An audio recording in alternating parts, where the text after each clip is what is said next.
Mari kita sekali lagi masuk dalam doa sebelum kita masuk dalam acara firman.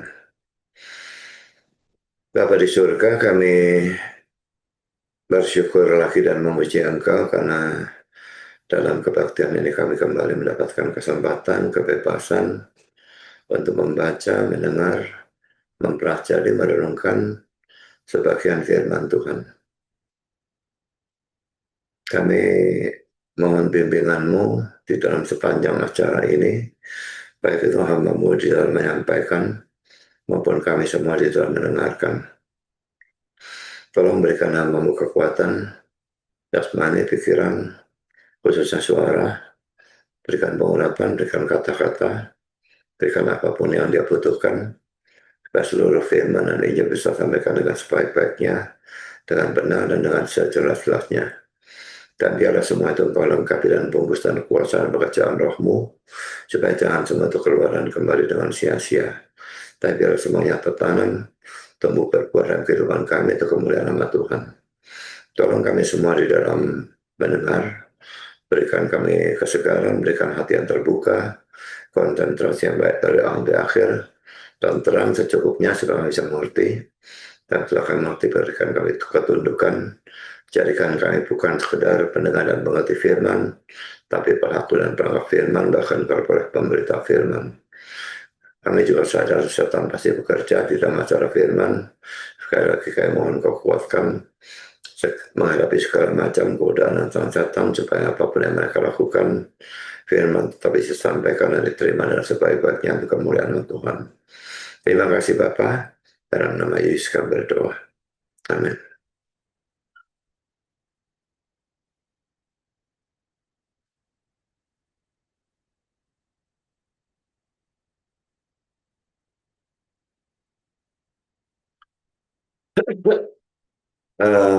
Kalau saudara melihat pengumumannya, mungkin saudara merasa heran kalau saudara mengikuti secara rutin ya. Kok ini mundur lagi ke pasal 20, padahal kita sudah sampai pasal 21. Ini kan betulnya bahan lama ya. Jadi saya lupa pada waktu saya memperbarui bahan itu dikhotbahkan, karena ada bahan yang overlap ya, bertumpukan. Jadi bahan bagian ini sebetulnya sudah dikhotbahkan bahkan sebelum ayat 17 ini terus sampai ke ayat 38. Tapi kalau saudara melihat khotbah itu, maka pada bagian yang di sini ini itu penjelasannya kurang. Jadi itu saya letakkan di dalam pembahasan tersendiri. Dan jadi hari ini kita akan kembali untuk membahas apa yang kurang pada pelajaran yang lalu. Baru minggu depan kita akan menyambung Kisah Rasul pasal 21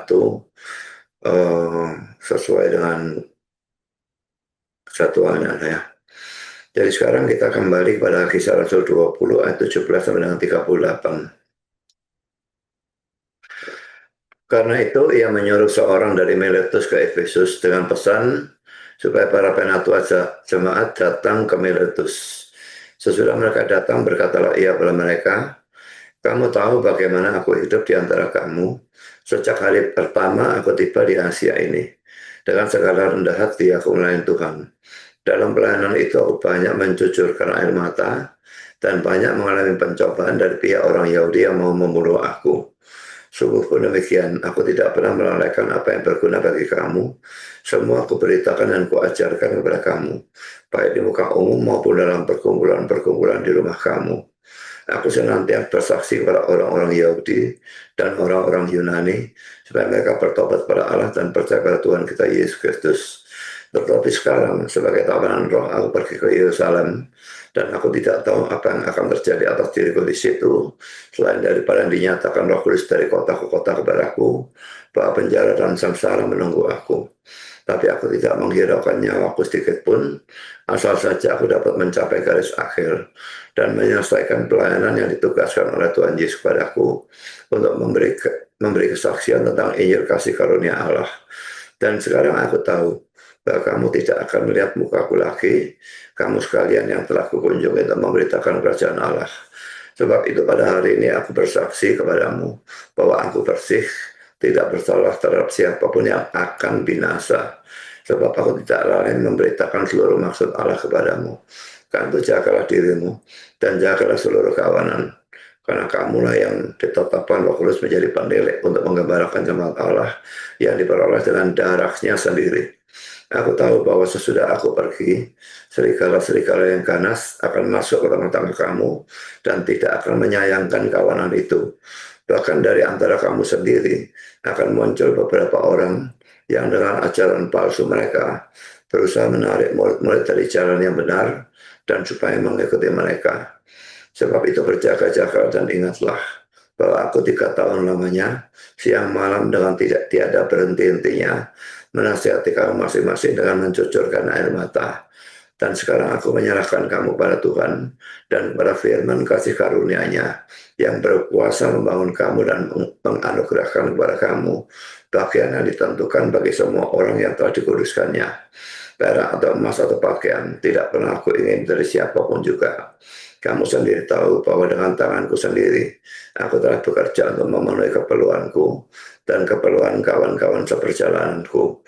Dalam segala sesuatu telah kuberikan contoh kepada kamu bahwa dengan bekerja demikian kita harus membantu orang-orang yang lemah dan harus mengingat perkataan Tuhan Yesus, sebab Ia sendiri telah mengatakan adalah lebih berbahagia memberi daripada menerima.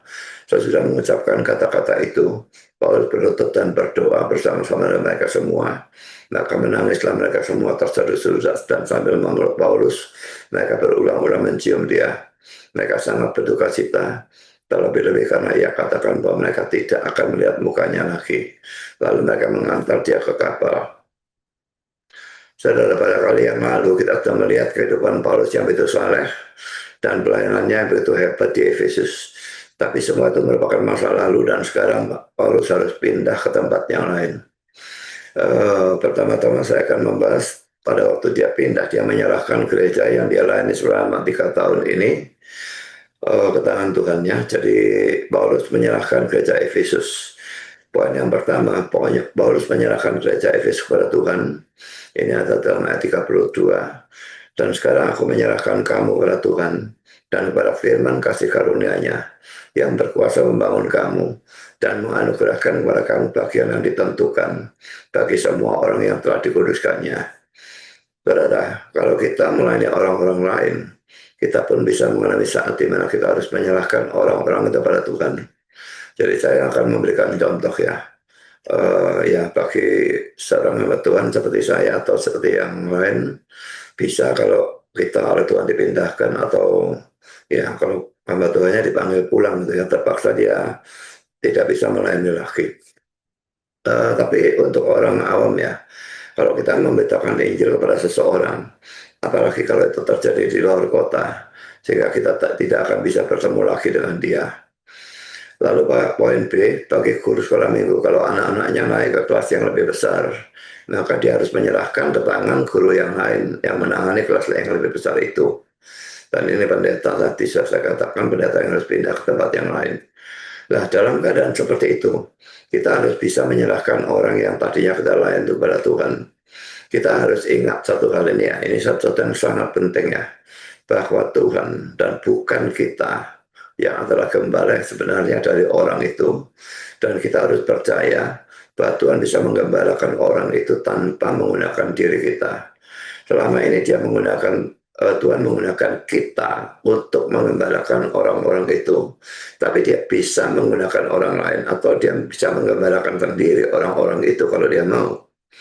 Jadi ini tidak perlu kita khawatirkan kalau ada pendeta yang dipindahkan atau pendeta yang meninggal atau ada guru sekolah minggu yang menyerahkan anak-anaknya ke guru yang lain dan sebagainya. Karena ingat, Tuhan adalah gembala yang sebenarnya. Memang seperti saya disebut sebagai gembala sidang, tapi di atas saya ada gembala yang sebenarnya, yaitu Tuhan kita Yesus Kristus. Sekarang kita masuk dalam poin yang kedua. Paulus juga menyerahkan gereja Efesus kepada para penatua.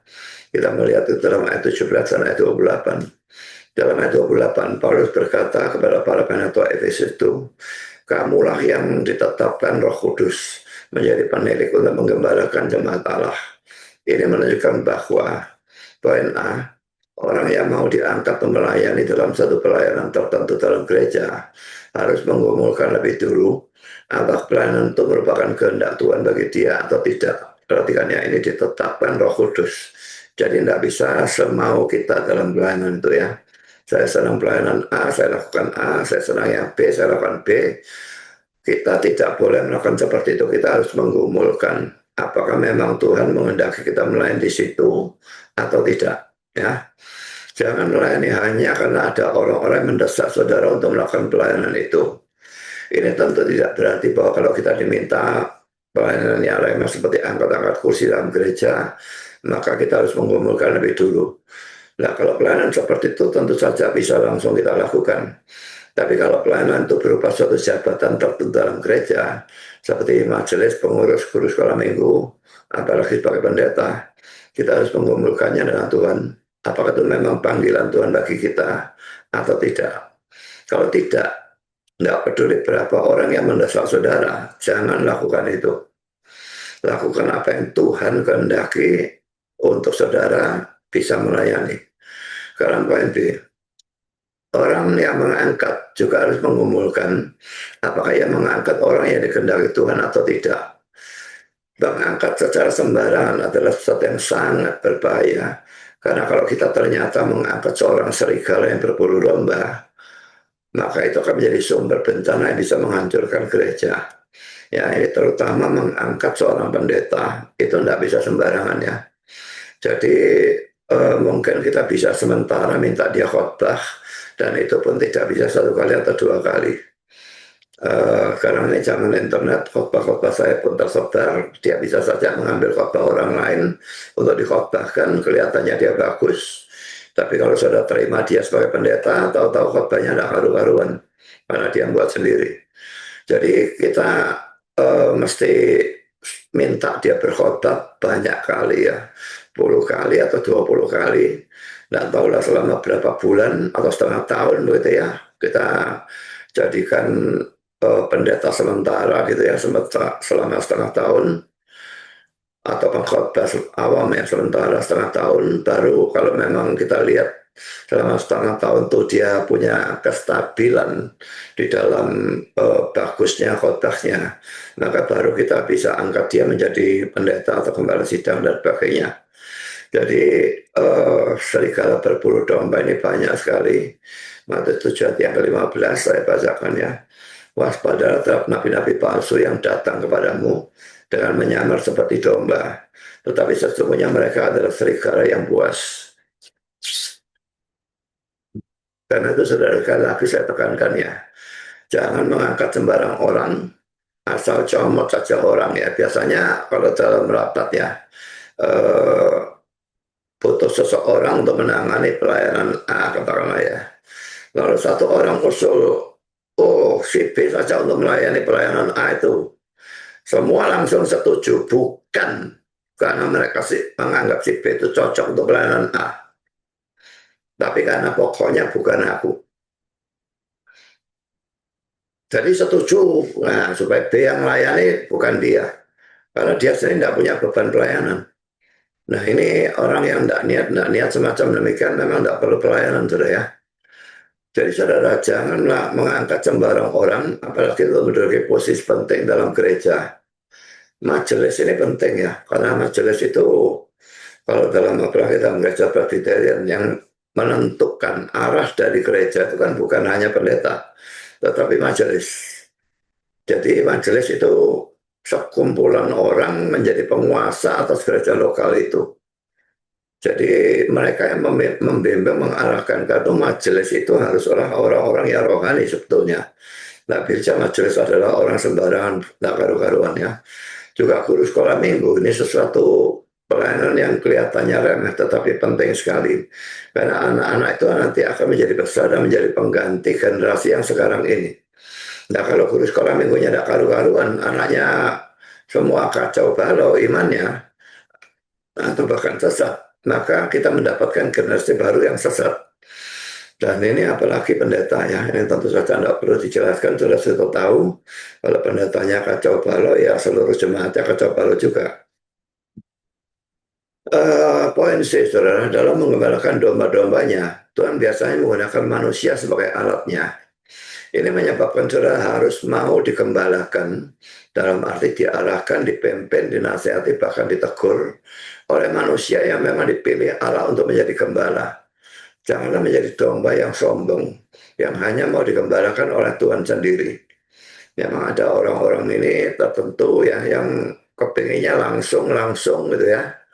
Eh, Mengerti firman Tuhan, juga belajar langsung dari Tuhan, dan digembalakan juga tidak mau oleh orang, minta digembalakan oleh Tuhan sendiri.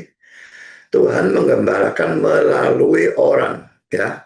Kalau saudara membaca Efesus pasal 4 ayat yang ke-11 dan terusnya, dia memanggil rasul-rasul, nabi-nabi, pemberita-pemberita Injil, gembala-gembala, dan pengajar-pengajar untuk mengajar umatnya, untuk supaya mereka punya kesatuan iman dan pakainya tidak lagi menjadi anak yang diombang-ambingkan oleh segala macam angin pengajaran. Jadi kalau dia memilih orang untuk menggembalakan saudara, dan saudara tidak mau itu, saudara mau digembalakan langsung oleh Tuhan, apa Tuhan dia mau untuk menggembalakan saudara? Ya, jadi ini sesuatu yang kelihatannya hanya dosa sombong, tapi ini bisa membuat saudara menjadi sesat. Tapi pada saat yang sama, saudara juga harus yakin bahwa saudara bukan sedang digembalakan oleh seorang nabi palsu. Ya, jadi sekarang ini luar biasa banyak nabi palsu. Jadi kalau gembala saudara adalah seorang nabi palsu, tinggalkan gereja itu dan cari gereja lain.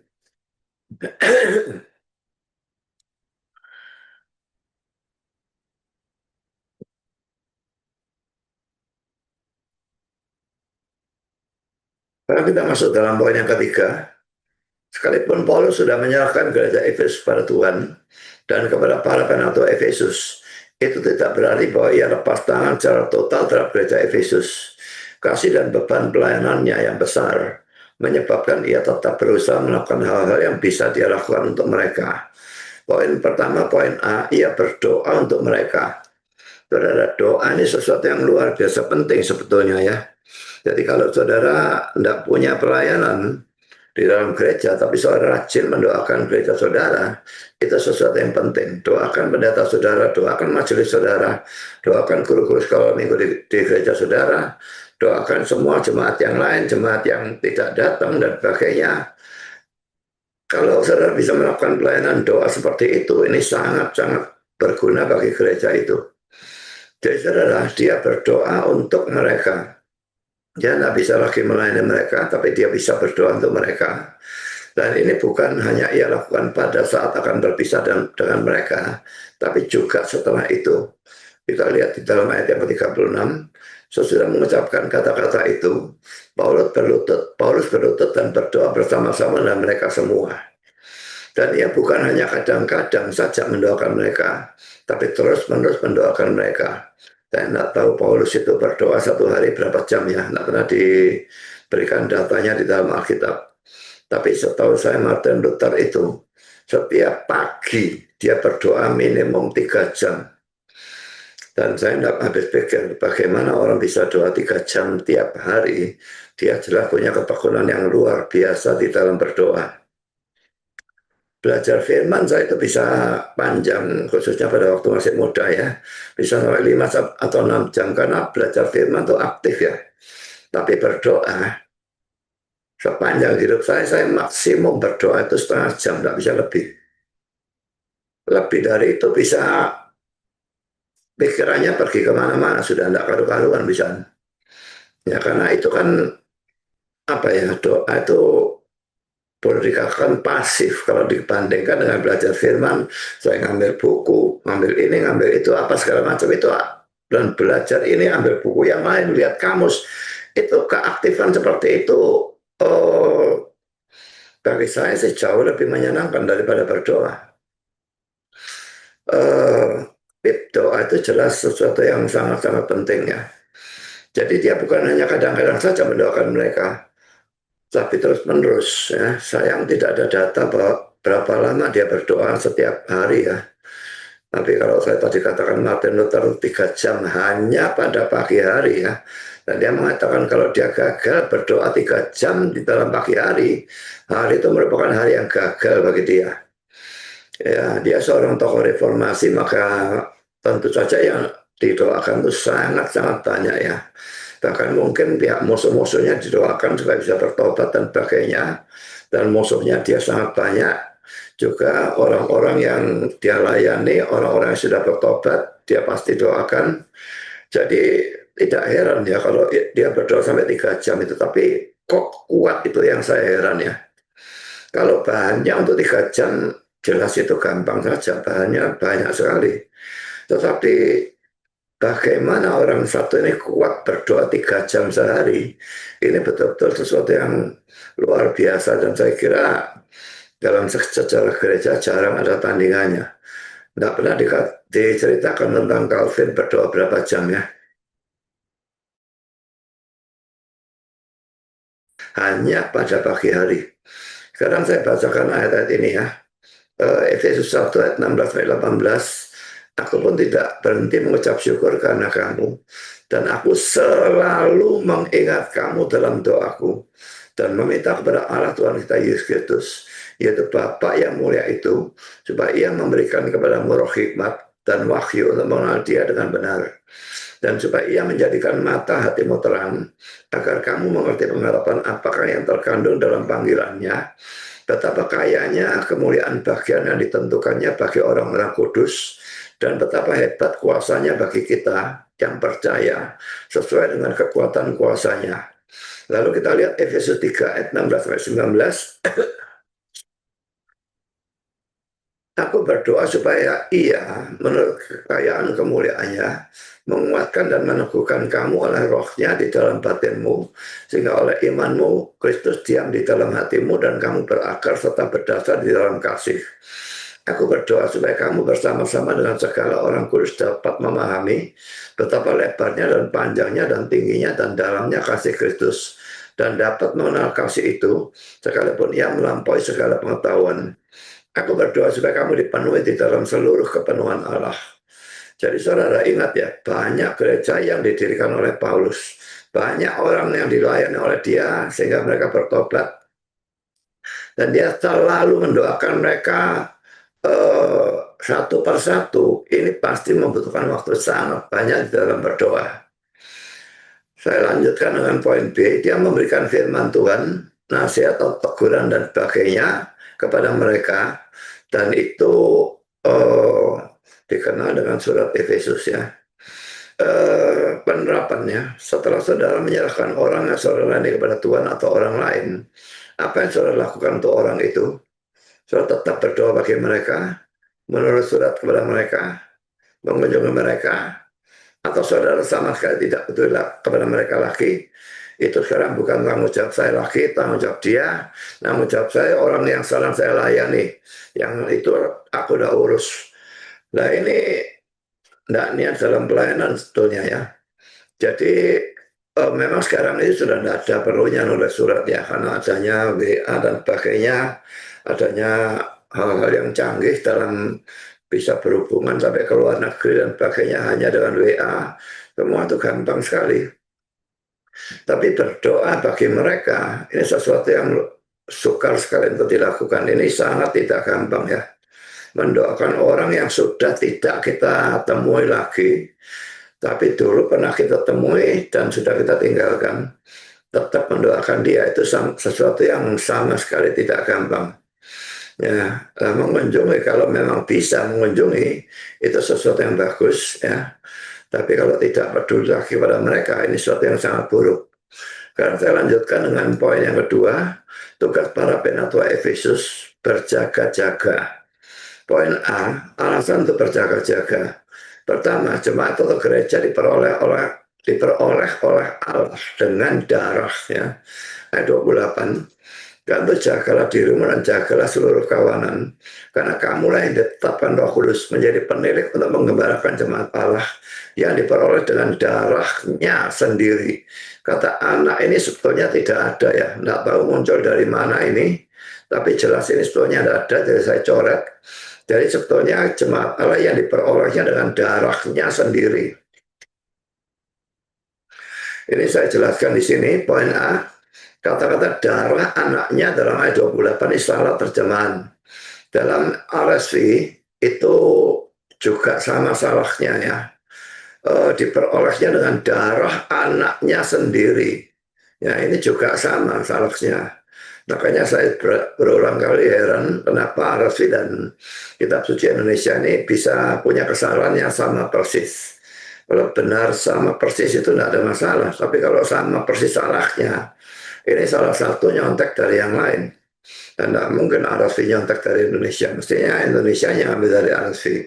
Itu kecurigaan saya.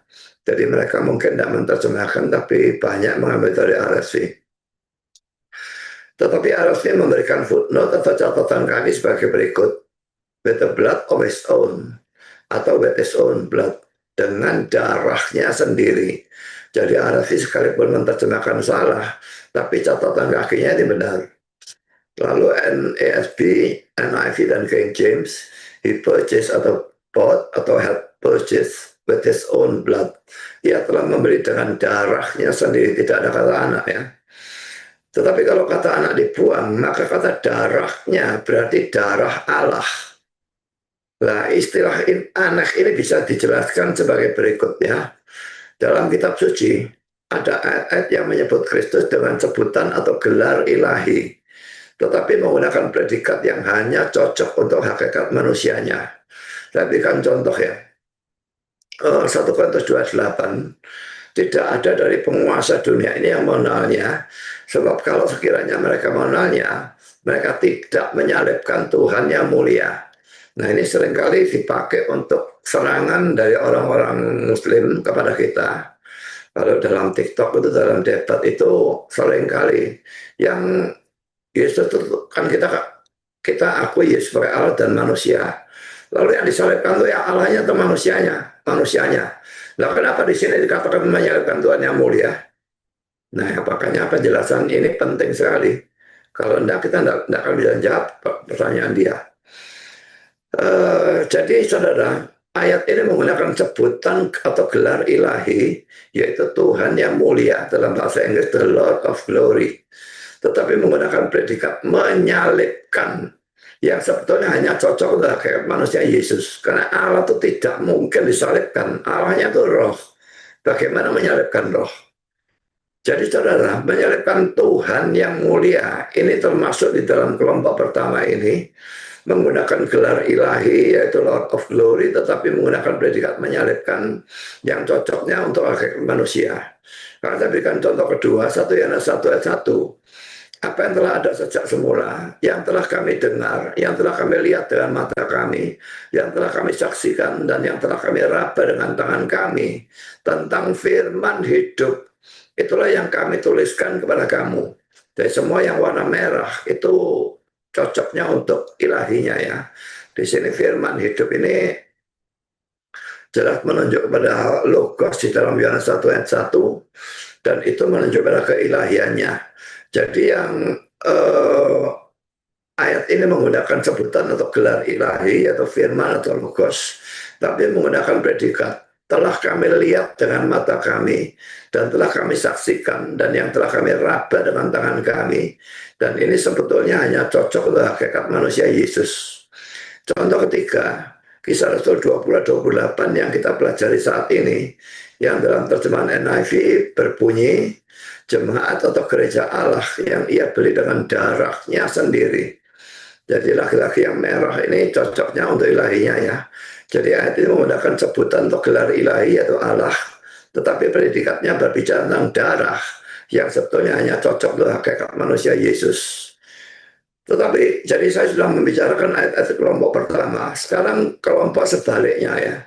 Tapi sebaliknya dalam kitab suci juga ada ayat-ayat yang menyebut Kristus dengan sebutan atau gelar manusia, tapi menggunakan predikat yang hanya cocok untuk hakikat ilahi. Sebagai contoh saudara, pertama Matius 9 ayat yang ke-6. Tetapi supaya kamu tahu bahwa di dunia ini anak manusia berkuasa mengampuni dosa. Lalu berkatalah ia kepada orang lumpuh itu, bangunlah dan angkatlah tempat tidurmu dan pulanglah ke rumahmu. Jadi ayat ini menggunakan sebutan atau gelar manusia, yaitu anak manusia ini kan menuju pada manusia Yesus ya. Tapi menggunakan predikat berkuasa mengampuni dosa yang hanya cocok untuk hakikat ilahi. Contoh yang kedua, Matius 12 ayat yang ke-8, karena anak manusia adalah Tuhan atas hari Sabat. Nah, ayat ini menggunakan sebutan atau gelar manusia, yaitu anak manusia, tapi menggunakan predikat Tuhan atas hari Sabat yang hanya cocok untuk hakikat ilahi. Contoh yang ketiga, hal yang sama bisa saudara lihat dalam ayat-ayat seperti Matius 13 ayat 41. Anak manusia, itu gelar manusia ya, tapi akan menyuruh malaikat-malaikatnya. Loh, manusia ada kuasa apa memerintah malaikatnya. Jadi menyuruh malaikat-malaikatnya itu cocok untuk ilahinya sebetulnya ya. Karena Lukas 19 ayat 10, sebab anak manusia datang untuk mencari dan menyelamatkan yang hilang. Jadi ini gelar untuk manusianya, tapi predikatnya ini datang, itu kan datang dari surga kan ya. Jadi ini jelas cocoknya untuk ilahinya. Lalu Yohanes 3:13, tidak ada seorang pun yang telah naik ke surga selain daripada dia yang telah turun dari surga, yaitu anak manusia. Laki-laki anak manusia ini cocoknya untuk kemanusiaannya ya. Tetapi yang dia yang telah turun dari surga ini cocoknya untuk ilahinya.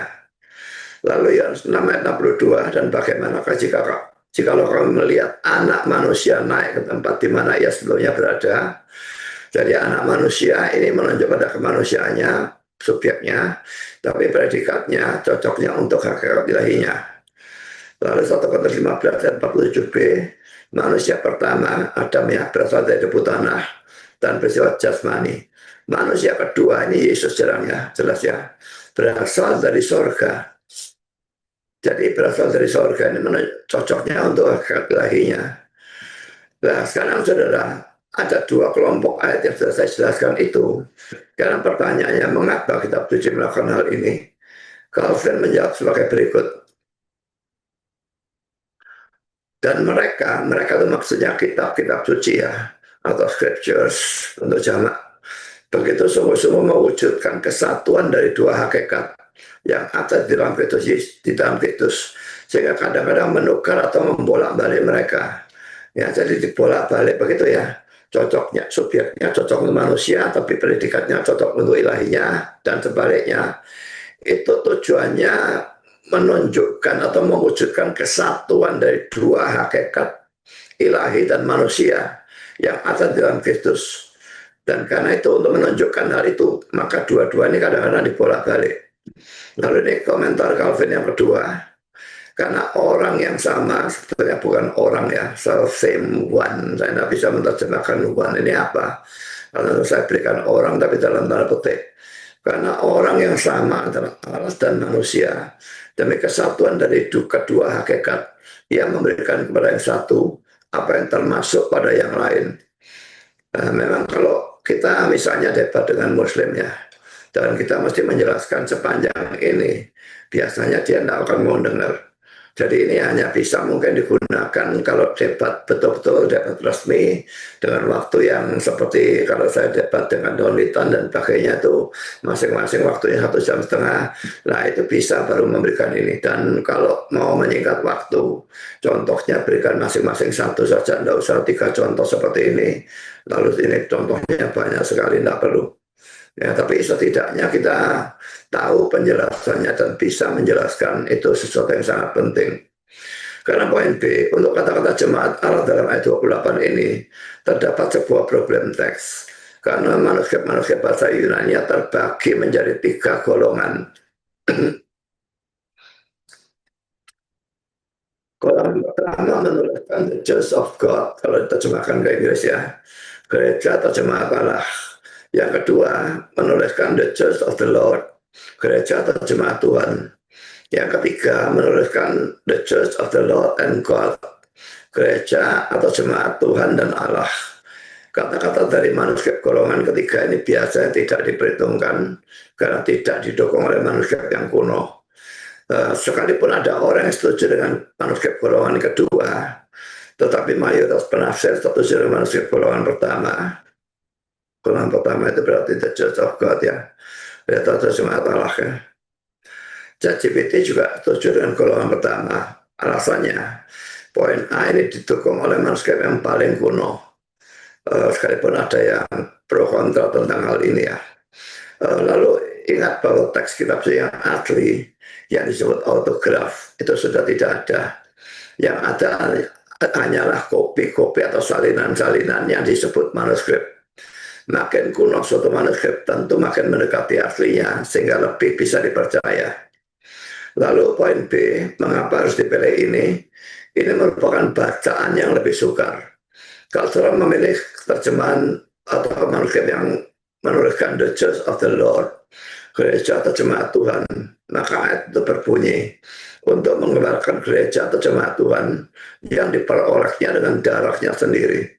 Ini bukan bacaan yang sukar atau tidak masuk akal, karena darahnya berarti darah Tuhan atau Tuhan Yesus. Tapi kalau seorang memilih terjemahan The Church of God, gereja atau jemaat Allah, maka ayatnya berbunyi untuk mengembalikan jemaat atau gereja Allah yang diperolehnya dengan darahnya sendiri. Dan ini jelas bacaan yang sukar atau lebih sukar daripada yang di atas itu, dan lebih tidak masuk akal. Betul sih sebenarnya. Karena darahnya itu berarti darah Allah. Kalau ada dua atau lebih manuskrip yang berbeda, maka biasanya bacaan yang paling sukar atau paling tidak masuk akal yang dianggap benar. Mengapa? Karena kalau aslinya masuk akal, tidak mungkin penyalinya akan mengubahnya menjadi sesuatu yang tidak masuk akal. Sebaliknya kalau aslinya tidak masuk akal, maka penyalinya mungkin sekali akan menganggap bahwa ini itu adalah suatu kesalahan penyalinan dari penyalin yang sebelumnya dan akan mengubahnya menjadi yang lebih masuk akal. Karena itu selalu pada waktu terjadi perbedaan, pertama yang manuskrip paling tua itu yang paling dipercaya, makin tua makin dipercaya, dan juga bacaan yang lebih tidak masuk akal itu yang lebih dipercaya.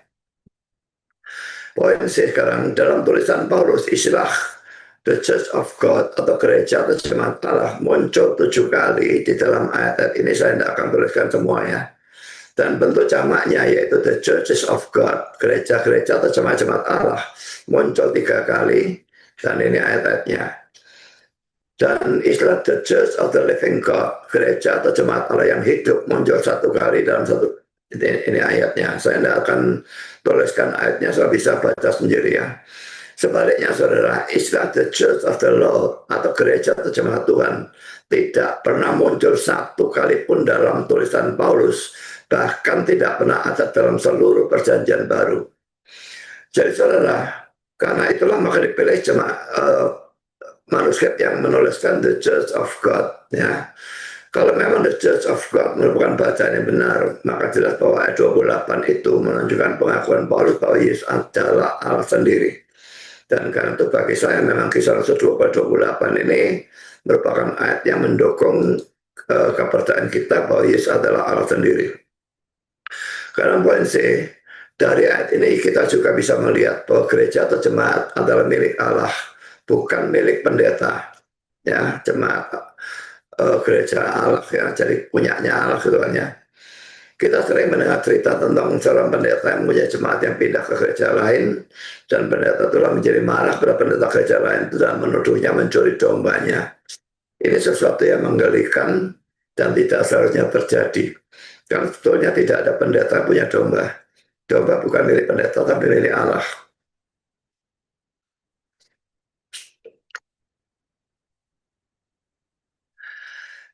Poin D, saudara, diperolehnya dengan darahnya sendiri dalam ayat 28. Arasfi, he obtained atau diperolehnya. NIV dan King James, he purchased atau bought atau had purchased, ia telah membeli. Terjemahan hurufiahnya sebetulnya bukan membeli tapi mendapatkan. Tetapi dengan membandingkan dengan ayat-ayat seperti beberapa ayat ini ya, maka jelas bahwa Tuhan bisa mendapatkan atau memiliki kita karena ia telah membeli kita dengan darahnya. Saya bacakan ayat-ayat ini ya. 1 Petrus 1:18 sampai dengan 19.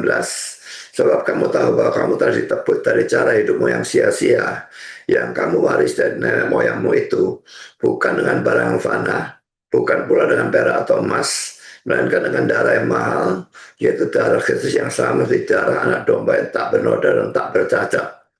1 Korintus 6 ayat 20, sebab kamu telah dibeli dan harga yang telah lunas dibayar. Karena itu muliakanlah Allah dengan tubuhmu. 1 Korintus 7 ayat 23, kamu telah dibeli dan harganya telah lunas dibayar. Karena itu janganlah kamu menjadi hamba manusia. Jadi ini alasan pertama mengapa para penatua Efesus harus berjaga-jaga atas gereja atau jemaat Efesus. Tuhan memperoleh mereka bukan dengan cara yang mudah, tapi dengan mencurahkan darahnya pada waktu dia menderita dan mati di atas kayu salib. Sebagai penerapan, setiap kali saudara merasa malas atau segan atau bosan mengusir orang Kristen tertentu, maka ingatlah bahwa Tuhan mendapatkan dia dengan mencurahkan darahnya. Akan cara sia-siakankah pengorbanan Tuhan Yesus itu?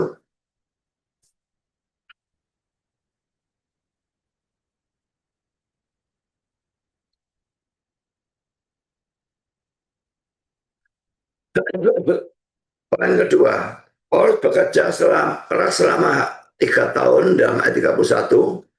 Sebab itu berjaga-jagalah dan ingatlah bahwa aku 3 tahun lamanya siang malam dengan tiada berhenti-hentinya menasihati kamu masing-masing dengan mencucurkan air mata. Poin A, dalam Kisah 19 ayat 80, kita melihat bahwa Paulus memberitakan Injil dalam rumah ibadat selama 3 bulan dan mengajar di ruang kuliah Tiranus selama 3 tahun. Kita baca ayatnya ya. Kisah 19, 8-10. Selama 3 tahun Paulus mengunjungi rumah ibadat di situ dan mengajar dengan berani. Oleh pemberitaannya ia berusaha meyakinkan mereka tentang kerajaan Allah. Tetapi ada beberapa orang yang tegar hatinya. Mereka tidak mau diyakinkan, malah mengumpat jalan Tuhan di depan orang banyak. Karena Paulus meninggalkan mereka dan memisahkan murid-muridnya dari mereka, dan setiap hari berbicara di ruang kuliah Tiranus. Hal ini dilakukannya 2 tahun lamanya, sehingga semua penduduk Asia mendengar firman Tuhan, baik orang Yahudi maupun orang Yunani. Jadi kalau di sini kita lihat, di sini ada 3 bulan dan di sini 2 tahun, mestinya 2 tahun 3 bulan kan. Tapi mengapa dalam ayat 31 ini dia berkata 3 tahun? Ini bukan kontradiksi, tapi merupakan satu pembulatan saja. Kalau saudara ditanya umur saudara, dan saudara berumur 34 tahun, 8 bulan, dan 12 hari, maka tentu bukan dusta kalau saudara menjawabnya 35 tahun. Ya, ini tidak ada masalah dengan mengatakan seperti ini ya. Pertanyaan, saya tanya ChatGPT sekarang ya. Dalam Kisah 19 ayat 8-10, Paulus melayani selama 2 tahun 3 bulan. Mengapa dalam Kisah 20 ayat 31 dikatakan 3 tahun? Ini jawaban ChatGPT, pertanyaan yang sangat baik. Dan ini memang sering dipersoalkan dalam kronologi pelayanan Paulus di Efesus. Mari kita lihat datanya dulu, data dari teks. Pertama Kisah 19 ayat 8-10, Acts of the Apostles atau Kisah para Rasul ya. Poin ayat 8, Paulus mengajar di sinagog 3 bulan. Poin B ayat 10, dia mengajar di sekolah Tiranus selama 2 tahun. Jadi total yang disebut eksplisit 2 tahun plus 3 bulan. Sekarang Kisah Rasul 20 ayat 31, Acts of the Apostles, sebab itu berjaga-jagalah dan ingatlah. Ini sebetulnya buang saja lah, mengingat orang saja nih.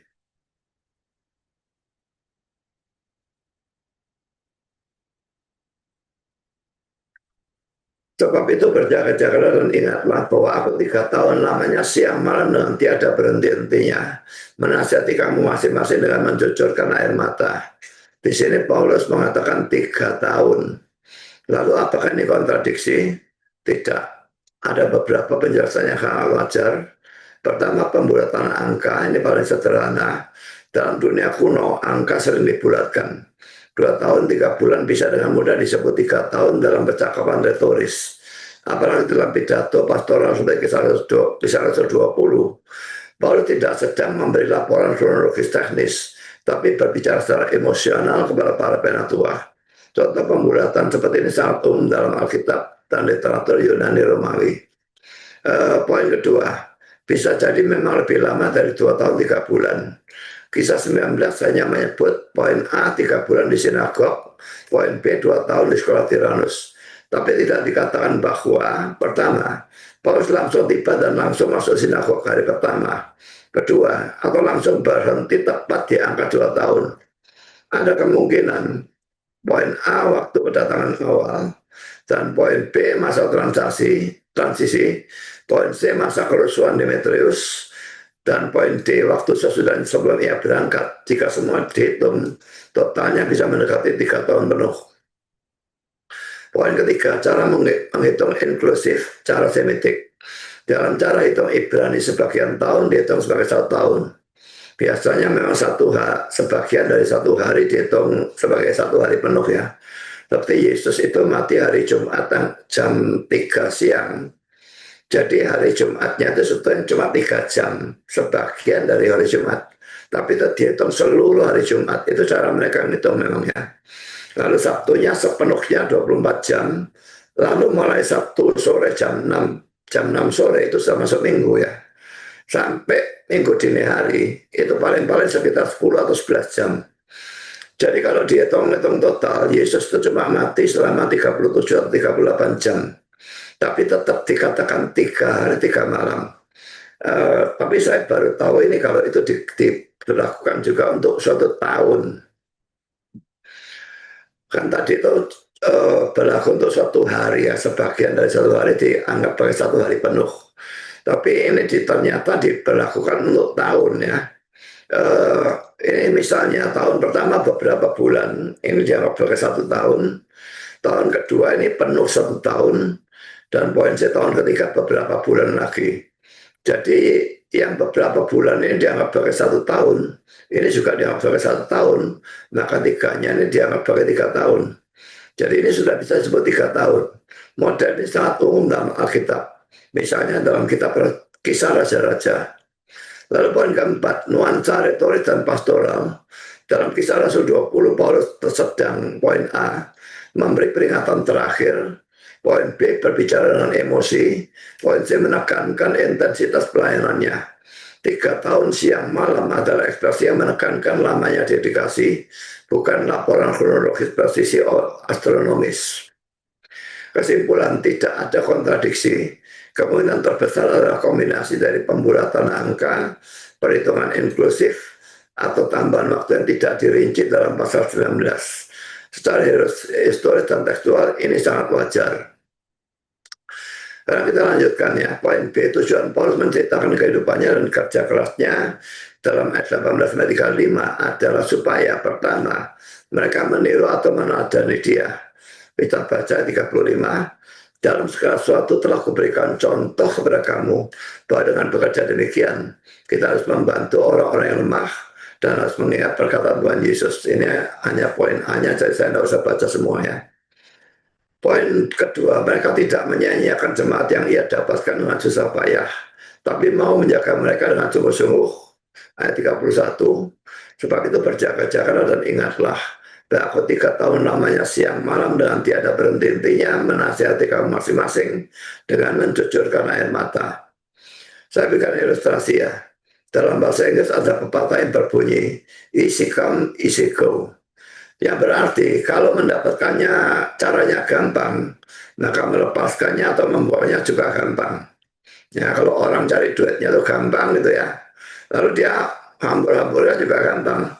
Tapi orang yang cari duit dengan jerih payah setengah mati, dia tidak akan sembarangan hambur-hamburkan uangnya. Itu kira-kira seperti itulah ya. Dalam persoalan gereja atau jemaat ini, Tuhan mendapatkannya dengan mencurahkan darahnya. Paulus dengan bekerja keras selama 3 tahun. Ini tentu tidak bisa dikatakan sebagai easy come atau mudah didapatkan. Karena itu jemaat itu harus dijaga baik-baik. Poin ketiga, ada musuh, ada 2 golongan musuh. Poin A 29, aku tahu bahwa sesudah aku pergi, serigala-serigala yang ganas akan masuk ke tengah-tengah kamu dan tidak akan menyayangkan kawanan itu. Dalam kitab suci, serigala bisa berarti pertama musuh yang adalah orang luar atau orang dunia. Bandingkan dengan Matius 10 ayat 16. Lihat, aku mengutus kamu seperti domba ke tengah-tengah serigala. Sebab itu hendaklah kamu cerdik seperti ular dan tulus seperti merpati. Poin yang kedua, musuh yang adalah orang dalam, Matius 7 ayat yang ke-15. Waspadalah terhadap nabi-nabi palsu yang datang kepada dengan menyamar seperti domba, tapi sesungguhnya mereka adalah serigala yang buas. Yang ini sama dengan musuh pada ayat yang ke-30. Bahkan dari antara kamu sendiri akan muncul beberapa orang yang dengan ajaran palsu mereka berusaha menarik murid-murid dari jalan benar dan supaya mengikut mereka. Sekarang poin B ayat 30. Dari antara kamu sendiri akan muncul beberapa orang yang dengan ajaran palsu mereka berusaha menarik murid-murid dari jalan yang benar dan supaya mengikut mereka. Pertama, saudara bandingkan dengan 1 Yohanes 2, 18-19 yang mengatakan bahwa antikristus pun akan keluar dari kalangan orang Kristen sendiri. Saya bacakan ya. Anak-anakku, waktu ini adalah waktu yang terakhir, dan seperti yang telah kamu dengar, seorang antikristus akan datang. Sekarang telah bangkit banyak antikristus. Itulah tandanya bahwa waktu ini benar-benar adalah waktu yang terakhir. Memang mereka ini para antikristus itu berasal dari antara kita, tadinya Kristen, tapi mereka tidak sungguh-sungguh termasuk pada kita. Mereka cuma Kristen KTP. Sebab jika mereka sungguh-sungguh termasuk pada kita, niscaya mereka tetap bersama-sama dengan kita. Yang kata-kata ini saya kira adalah salah satu dasar yang paling kuat mendukung keselamatan Nabi bisa hilang. Orang Kristen sejati tidak mungkin murtad. Saya tidak peduli orang itu pendeta atau rasul, kalau dia murtad dan pindah agama, dia bukan orang Kristen sejati dan dia tidak pernah menjadi orang Kristen sejati. Saya lanjutkan, tapi hal itu terjadi supaya menjadi nyata bahwa tidak semua mereka sungguh-sungguh termasuk pada kita. Ya, jadi kalau lihat ada orang Kristen pindah agama, tidak usah heran. Bahkan kalau ada pendeta pindah agama, jadi muslim atau jadi apapun, ingat, orang itu tidak pernah menjadi Kristen. Kalau dia betul-betul pernah menjadi orang Kristen, dia tidak mungkin murtad. Itu jaminan yang diberikan oleh ayat 19 ini. Poin yang kedua, perhatikan apa tujuan para nabi palsu dalam ayat 30 itu. Mereka mengajar supaya murid-murid mengikut mereka. Ini saya tekankan ya. Saya bacakan sekali lagi ya, bahkan dari antara kamu sendiri akan muncul beberapa orang yang dengan ajaran palsu mereka berusaha menarik murid-murid dari jalan benar dan supaya mengikut mereka. Ya. Dari sini kita bisa mendapatkan dua hal. Poin A, hamba Tuhan yang mendorong jemaatnya untuk setia pada dirinya sendiri atau pada gerejanya dan bukannya kepada Tuhan adalah nabi palsu. Hamba Tuhan yang sejati harus mendorong jemaatnya untuk setia pada Tuhan dan firman-Nya. Poin B, orang Kristen yang setia pada gereja atau hamba Tuhan tertentu, ini sudah tersesat dari jalan yang benar. Harus mau mendengar hamba Tuhan yang lain, yang betul-betul hamba Tuhan ya. Jangan hamba Tuhan yang lainnya asal nabi palsu, itu jadi kacau kalau seperti itu. Poin ketiga, kata-kata atau peringatan Paulus ini menjadi kenyataan. Ini bisa terlihat dari Wahyu 21:7, khususnya ayat 2 dan ayat 6 yang merupakan surat Yesus kepada jemaat atau gereja di Efesus. Saya bacakan seluruhnya ya. Wahyu 21:7, tuliskanlah kepada malaikat jemaat di Efesus, inilah firman dari Dia yang memegang ketujuh bintang di tangan kanannya dan berjalan di antara ketujuh kaki dian emas itu. Aku tahu segala pekerjaanmu, baik jeripayamu maupun ketekunanmu. Aku tahu bahwa engkau tidak dapat sabar terhadap orang-orang jahat, bahwa engkau telah mencobai mereka menyebut dirinya rasul, tapi yang sebenarnya tidak demikian. Bahwa engkau telah mendapati mereka pendusta, dan engkau tetap sabar dan menderita oleh karena namaku, dan engkau tidak menalah. Namun demikian aku mencela engkau, karena engkau telah meninggalkan kasihmu yang semula. Sebab itu ingatlah betapa dalamnya kau telah jatuh. bertobatlah dan lakukanlah lagi apa yang semula engkau lakukan. Jika tidak demikian, aku akan datang kepadamu dan aku akan mengambil kaki dianmu dari tempatnya jikalau engkau tidak bertobat. Tapi ini yang ada padamu, yaitu engkau membenci segala perbuatan-perbuatan pengikut Nikolaus yang juga aku benci. Siapa bertelinga hendaklah ia mendengarkan apa yang dikatakan Roh kepada jemaat-jemaat. Barang siapa menang, dia akan kuberi makan dari pohon kehidupan yang ada di Taman Firdaus Allah. Jadi saudara, dan dari sana juga terlihat bahwa para penatua Efesus mentaati peringatan Paulus untuk berjaga-jaga terhadap musuh, ya. Cuma mereka tidak berjaga-jaga terhadap kasih mereka yang semula ini, ya. Sehingga mereka meninggalkan kasih yang semula dan mendapatkan teguran dari Yesus sendiri, ya. Bagi penerapan, jangan mengabaikan firman Tuhan yang saat ini tidak relevan bagi saudara, karena nanti itu bisa menjadi relevan.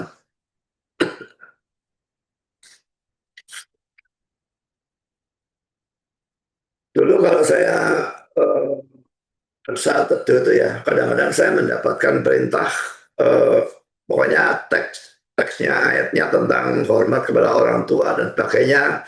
Lalu bacaan saat teduhnya itu juga bicara tentang hormat kepada orang tua. Saya pikir-pikir, ada apa Tuhan berbicara seperti ini kepada saya? Ini kan saya tidak punya orang tua, sudah, kok ada apa berikan ayat muda seperti ini? Tapi saudara, apakah itu tidak berguna bagi saya? Tetap berguna bagi saya untuk mengajar orang lain yang masih punya orang tua. Sekarang poin B, cara untuk berjaga-jaga. Pertama, jaga diri sendiri, diri saudara sendiri. Ayat 28, karena itu jagalah dirimu, ini diutamakan, ya, jaga diri sendiri, ya, dan jagalah seluruh kawanan, karena kamulah yang tetapkan Roh Kudus menjadi penilai untuk mengembalakan jemaat Allah yang berolehnya dengan darahnya sendiri. Dalam ayat 28, menjaga diri sendiri didahulukan dari menjaga kawanan. Bandingkan dengan 1 Timotius 4 ayat yang ke-16, awasilah dirimu sendiri dan awasilah ajaranmu. Bertekunlah dalam semuanya itu, karena dengan berbuat demikian engkau akan menyelamatkan dirimu dan semua orang mendengar engkau. Saudara, kata-kata jagalah dirimu ini diutamakan daripada jagalah seluruh kawanan. Apakah itu merupakan sikap yang egois? Ini bukan merupakan sikap yang egois, karena menjaga diri sendiri adalah sesuatu yang penting supaya kita bisa menjaga kawanan. Kalau kita tidak menjaga diri kita sendiri, sehingga diri kita sendiri rohaninya berantakan, bagaimana mungkin kita menjaga kawanan itu? Sebagai analogi, ya, gembala yang tidak menjaga kesehatannya akan sakit-sakitan, sehingga juga tidak akan bisa menjaga domba-dombanya. Kan saya kutip kata-kata Bible Commentary, ia yang ceroboh atau tidak berhati-hati terhadap keselamatannya sendiri tidak akan pernah bisa berhati-hati terhadap jiwa orang lain. Tidak berhati-hati terhadap keselamatan sendiri itu apa? Ya, tidak belajar firman Tuhan, tidak berdoa, tidak menjauhi dosa, tidak mau mendekat kepada Tuhan, mau saja kumpul dengan seadanya bidat atau orang-orang sesat. Saudara, jangan sombong dengan merasa bahwa diri saudara rohaninya sudah cukup kuat. Kumpul bidat bagaimanapun itu tidak bisa saudara menyesatkan saudara. Itu suatu kesombongan dan itu bisa menjatuhkan saudara. Paulus mengatakan orang yang buruk merusakkan kebiasaan yang baik.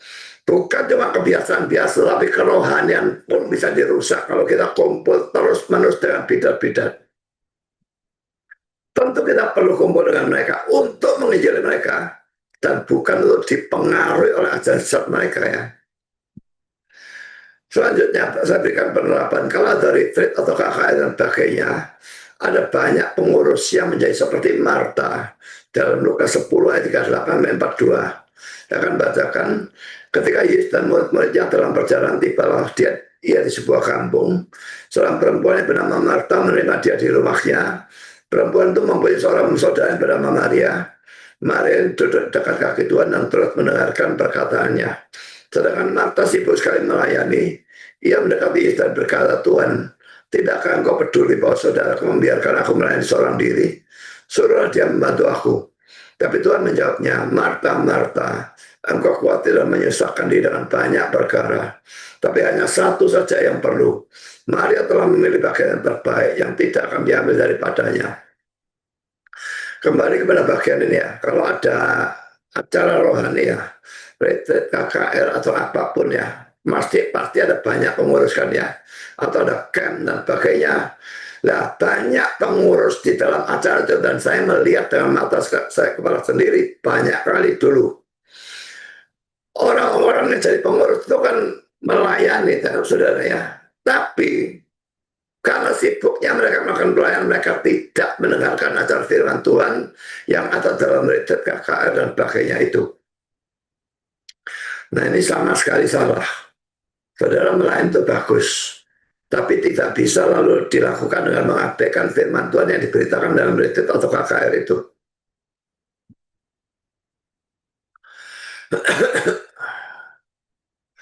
Jadi ini termasuk tidak menjaga diri sendiri ya. Karena poin B, apostol menjaga kerohanian diri saudara sendiri. Apostol memperhatikan iman saudara, pertumbuhan pengertian tentang firman Tuhan, hubungan atau persekutuan saudara dengan Tuhan, kesucian hidup saudara dan sebagainya. Kalau tidak, saudara tidak akan bisa berguna untuk orang lain. Poin C dalam mengangkat orang untuk menduduki jabatan yang harus mengembalikan orang seperti pendeta, majelis atau tua-tua, guru sekolah minggu, bahkan pengurus komisi wanita, komisi laki-laki, komisi pemuda, remaja. Itu ada komisi yang sendiri biasanya di gereja yang besar ya. Kita harus mencari orang yang menjaga dirinya sendiri. Poin kedua, jaga seluruh kawanan. Ya, jaga dirimu sendiri sudah kita bahas. Karena jagalah seluruh kawanan. Tidak usah saya baca ulang lah ya. Ada beberapa hal yang perlu diperhatikan.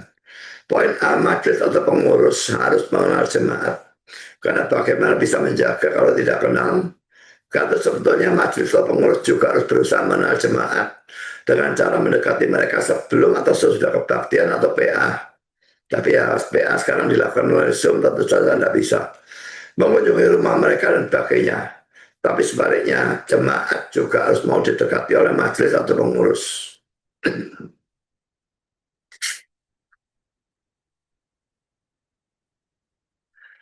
Poin B, para penatua juga disebut penilik dalam ayat yang ke-28. Ini sudah bola pada kita baca, tidak usah saya ulangi ya. Dalam bahasa Inggris, penilik itu disebut dengan istilah overseer, yang berarti pengawas atau penjaga. Ini menyebabkan penatua atau majelis atau pengurus harus hadir secara aktif dan rajin dalam semua acara gereja. Bagaimana dia bisa mengawasi kalau dia sendiri tidak hadir dalam acara gereja? Kalau jemaat biasa membolos sudah dianggap sebagai dosa, maka kalau majelis atau pengurus membolos, itu dosanya double ya, lipat 2. Kalau saya masuk dalam poin C, dalam ayat 28 itu juga dikatakan bahwa para penatua itu harus menjaga seluruh kawanan, bukan yang disenangi saja, atau yang cantik saja, atau yang kaya saja. Tidak usah saya baca ya, ini berulang-ulang, saya terlalu sering dibaca. Sekarang poin D, orang yang mau menjaga atau mengembalakan kawanan domba harus mengasihi Tuhan. Yohanes 21 ayat 15-17. Sesudah sarapan, Yesus berkata pada Simon Petrus, Simon anak Yohanes, apakah engkau mengasihi aku lebih daripada mereka ini? Jawab Petrus kepadanya, benar Tuhan, engkau tahu bahwa aku mengasihi engkau. Kata Yesus kepadanya, gembalakanlah domba-dombaku. Kata Yesus pula kepadanya untuk kedua kalinya, Simon anak Yohanes, apakah engkau mengasihi aku? Jawab Petrus kepadanya, benar Tuhan, engkau tahu bahwa aku mengasihi engkau. Kata Yesus kepadanya, gembalakanlah domba-dombaku. Kata Yesus kepadanya untuk ketiga kalinya, Simon anak Yohanes, apakah engkau mengasihi aku? Maka sedih hati Petrus karena Yesus berkata untuk ketiga kalinya. Mengapa dia sedih? Mungkin dia mengingatkan dia menyangka Yesus 3 kali ya. Apakah engkau mengasihi aku? Dan ia berkata kepadanya, Tuhan, engkau tahu segala sesuatu. Engkau tahu bahwa aku mengasihi engkau. Kata Yesus kepadanya, gembalakanlah domba-dombaku. Ya dari sini terlihat ya, kasih kepada Tuhan itu harus ada, baru kita bisa menjadi orang yang mengembalakan domba-dombaku. Kalau tidak ada kasih kepada Tuhan, orang sebetulnya tidak bisa menjadi gembala. Ini penting karena hanya oleh masih Tuhan yang akan mengasihi domba-domba Tuhan. Kita lihat dalam 1 Yohanes 4, 20 dan 21. Jikalau seorang berkata aku mengasihi Allah dan ia membenci saudaranya, maka ia adalah pendusta. Karena barang siapa tidak mengasihi saudaranya yang dilihatnya, tidak mungkin mengasihi Allah yang tidak dilihatnya. Dan perintah ini kita terima dari dia. Barang siapa mengasihi Allah, ia harus juga mengasihi saudaranya. Kalau kasih ini tidak ada, maka mereka akan menjadi gembala yang jahat seperti dalam Yeskiel 34, 1-6. Loh, kok 16 ini?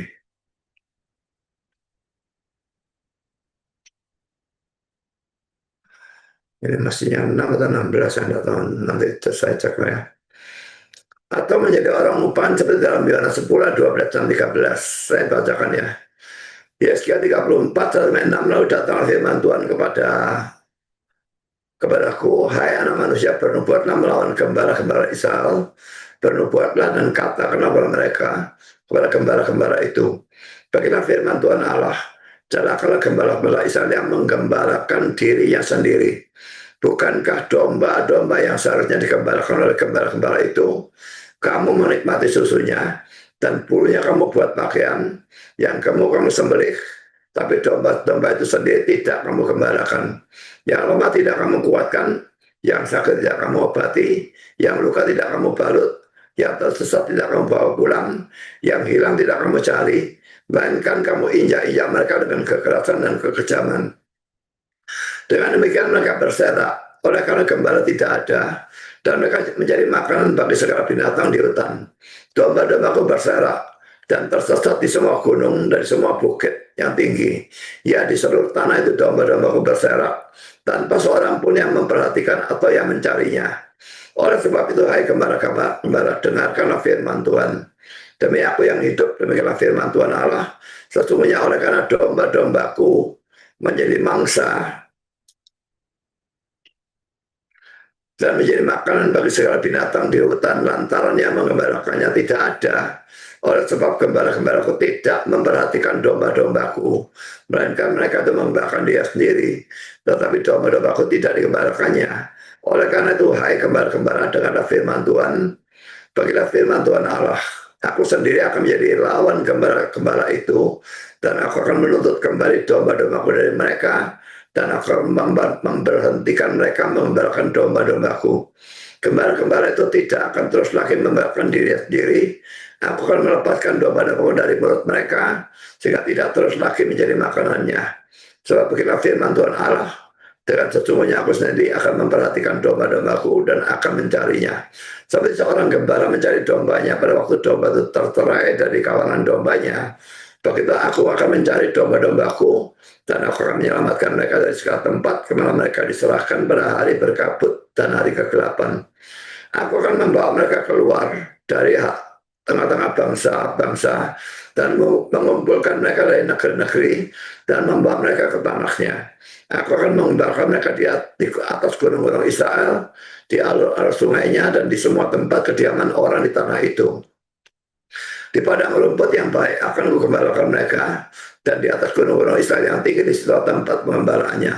Di sana di tempat pengembalaan yang baik mereka akan berbaring, dan rumput yang subur menjadi makanannya di atas gunung-gunung Israel.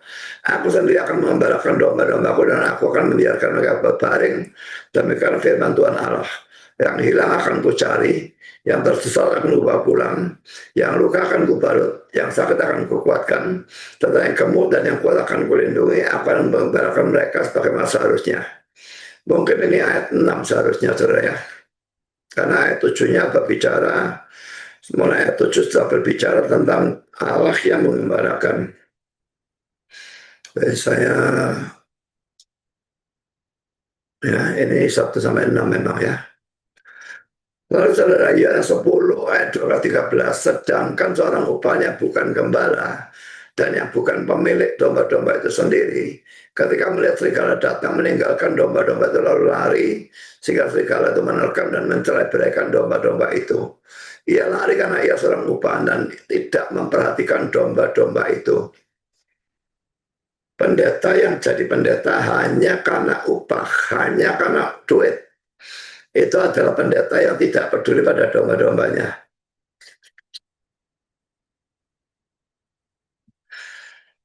Sekarang saudara, poin E, hal yang terpenting yang harus dilakukan oleh para penatua terhadap domba adalah menjaga makanan mereka.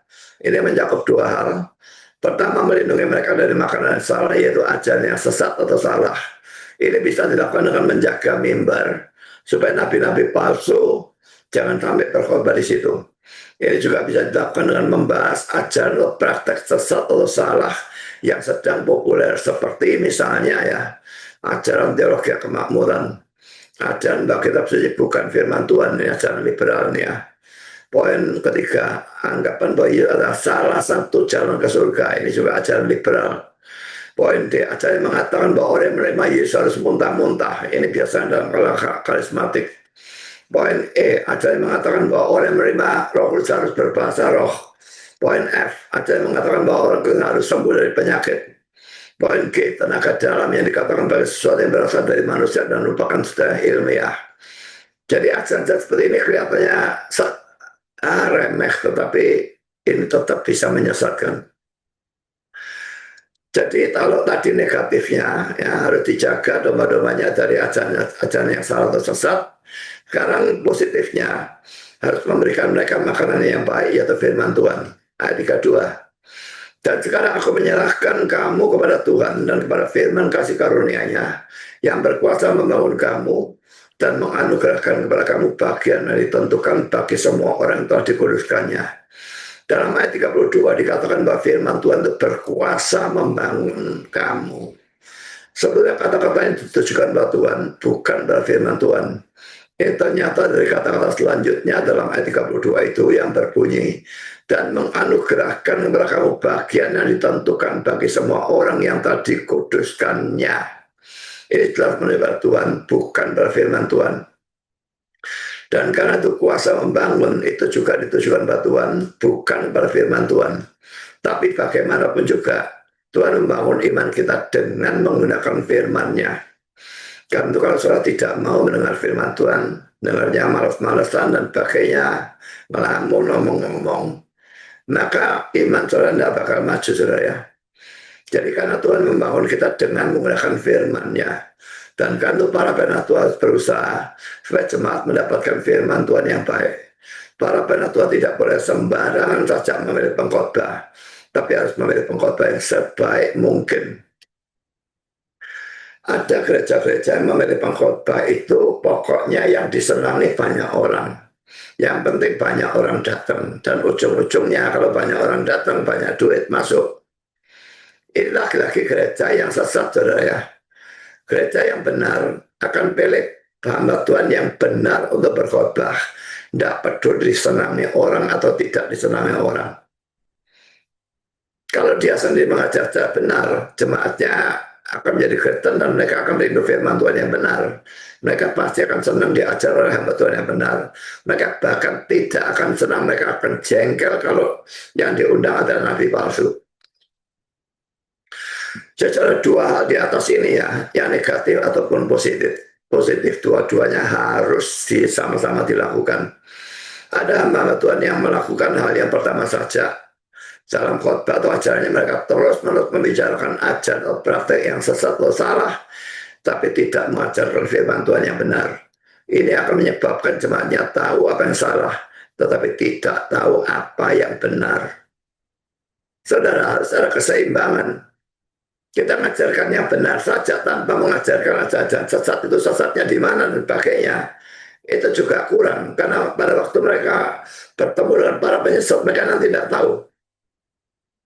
Tapi mengajarkannya tentang kesesatan saja, tapi tidak mengajarkan kebenaran, ini juga tidak bisa.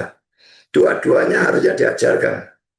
Jadi kalau saudara lihat tulisan-tulisan saya membahas ajaran yang kacau balau ya, karismatik misalnya.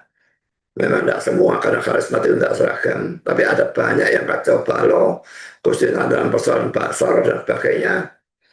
Lalu saya bahas ajaran Katolik, saya bahas ajaran Gereja Ortodoks Syria, dan macam-macam ajaran satu, banyak sekali yang saya bahas. Adanya Andrea Samudra,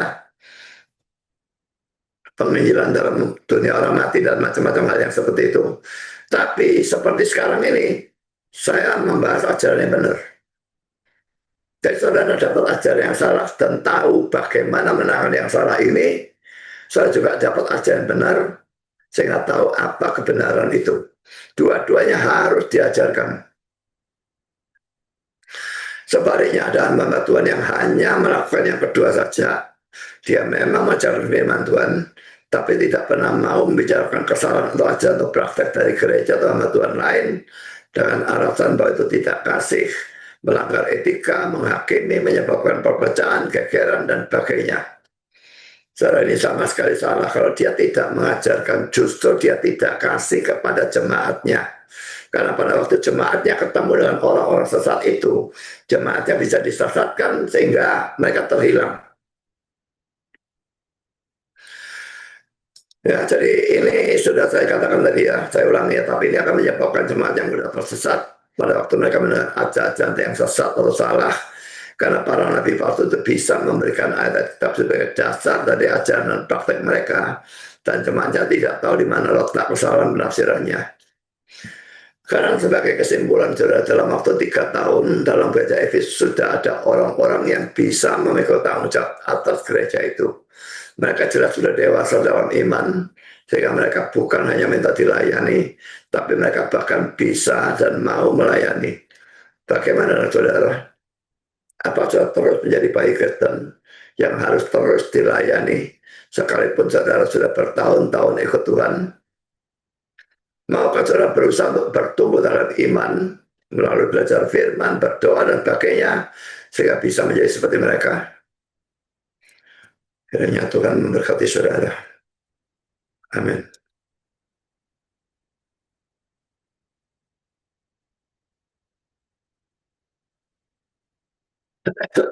Mari kita berdoa.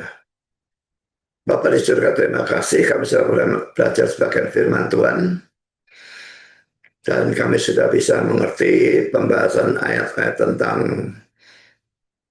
kristologi, di mana subjeknya cocok untuk ilahinya, tapi predikatnya cocok untuk manusianya, dan sebaliknya. Dan mengapa ada ayat yang seperti itu? Kami juga sudah melihat bahwa Paulus bekerja keras, dan hanya dalam 3 tahun dia sudah mendapatkan jemaat Efesus yang sudah dewasa secara rohani, sehingga bisa ditinggalkan dan bisa menjadi pengawas dari orang-orang yang lain yang masih lebih lemah. Kami berdoa supaya Engkau juga memberkati kami, sehingga kami bisa bertumbuh dalam iman demikian rupa, sehingga kami juga bisa seperti jemaat Efesus itu. Dan bagi kami yang melayani, supaya kami bisa melayani seperti Paulus, dengan mati-matian dalam doa dan pelayanan firman, sehingga orang-orang yang dilayani betul-betul bisa bertobat dan ditumbuhkan dan didewasakan. Terima kasih Bapak, dan nama Yesus kami berdoa. Amin.